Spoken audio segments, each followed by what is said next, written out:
ప్రభుడుతారు. అమ్మా నువ్వు ఎందుకు ఏడుస్తున్నావు? ప్రియ సహోదరి సహోదరుడా, కన్నీరు గార్చి ప్రార్థనలు చేయించున్న వారులారా, రోదన చేయించున్న వారులారా, మీరు ఎందుకు ఏడుస్తున్నారో అసలు స్పష్టత ఉండిందా? మగ్ధలేనే మరియా, అమ్మా నువ్వు ఎందుకు ఏడుచున్నావు అన్న పాటికి ఒక్క క్షణం తడుకునేదండి. నా ప్రభు కోసం చప్పట్లు కొడతారు ఒకసారి. నాకేం అక్కర్లేదయ్యా, పాపిని నేను, భ్రష్టురాలిని నేను, అపవిత్రాత్మల చేత పీడింపబడ్డ వ్యక్తులు నేను, అపవిత్రమైపోయినటువంటి మురికి మకిలి జీవితం నాది. నన్ను అందరూ అసహించుకునేవారు, బంధకాల్లో ఉన్న వ్యక్తిని. అలాంటిది నన్ను ప్రేమించి నాకు ఒక నూతన జీవితాన్ని ప్రసాదించి పరిశుద్ధ జీవితము చేయుటకు నాకు ఒక అవకాశాన్ని ఇచ్చిన మహానుభావుడు. స్తోత్రం చెప్పండి గట్టిగా. మంచి వారిని ప్రేమించడమే కష్టమయ్యే రోజుల్లో నాలాంటి పాపిని ప్రేమించాడు, నా కోసం ప్రాణం ఇవ్వడానికి ఇష్టపడ్డాడు, నేను బ్రతికే అవకాశాన్ని కలిగించాడు. తన వాక్కు చేత నన్ను బాగు చేశాడు, తన నోటి మాట చేత నన్ను శుద్ధీకరించాడు, తన వాక్ సుధల చేత నా ఆత్మ దప్పిక తీర్చాడు. ఇప్పుడు పాపాన్ని కోరుకోవడం లేదు, ఇప్పుడు దురాత్మ పీడిత బంధిత వ్యక్తిని కాదు, నేను విడిపించబడ్డాను, విమోచించబడ్డాను, రక్షించబడ్డాను, పాపమును అసహించుకుంటున్నాను, పరిశుద్ధతను ప్రేమిస్తున్నాను. ప్రభువు కొరకు జీవించే ఒక మనసు నాకు వచ్చింది.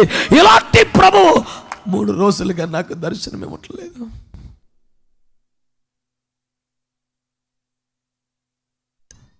I strongly feel I lost my Lord, it seems. నా ప్రభువుని నేను ఇక కోల్పోయానేమో అనిపిస్తుంది. కనీసం విగత జీవిగా పార్థివ దేహంగా పడి ఉన్నటువంటి ఆ సమాధిలోని దేహమైన ఎత్తికెళ్ళిపోదామని వచ్చాను.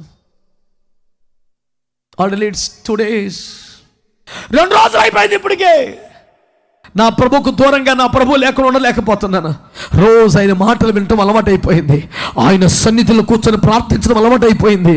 ఆయన అద్భుతాలు చేస్తుంటే, దయ్యములు వెళ్ళగొడుతుంటే, పాపులను ప్రక్షాళన చేస్తూ పరిశుద్ధపరుస్తుంటే, అయ్యో బావోయ్ 6,000 దయ్యములు బట్టిన వారు విడుదల పొంది స్వస్థ చిత్తులై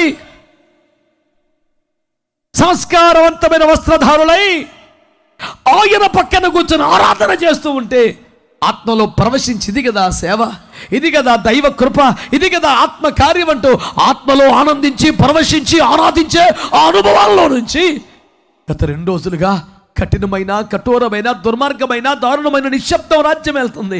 ప్రభు స్వరం వినబట్టంలా, ప్రభు ఆత్మ కదలిక కనబట్టలా, దేవుని సంచారము తెలియటంలా, ఎక్కడ వాక్కు వినబడటంలా ఈ శూన్యం భరించలేను, ఈ నిశ్శబ్దాన్ని భరించలేను. నాకు పొద్దుగుక్కుల దేవుని మాట వినబడాలి, ఆత్మ సంచారం కనపడాలి, దేవదూతల పరిచయం కనపడాలి. నాకు ప్రభువే కావాలి. తంతి గట్టిగా స్తోత్రం చెప్పండి.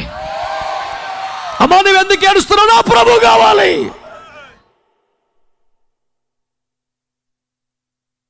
ఎంత పిచ్చి ప్రేమ యేసయ్య మీదంటే ఆయన తమాషాగా అంటాడు, నా ప్రభువుని ఇక్కడ పెట్టారయ్యా, కనబడతలేదు, ఎవరు తీసిపోయారు, ఎక్కడైనా పెట్టారేమో నీకు తెలిస్తే చెప్తావా అని ఏడుస్తుంటే ఆయన అంటాడు, తెలిస్తే ఏం చేస్తావు బిడ్డ?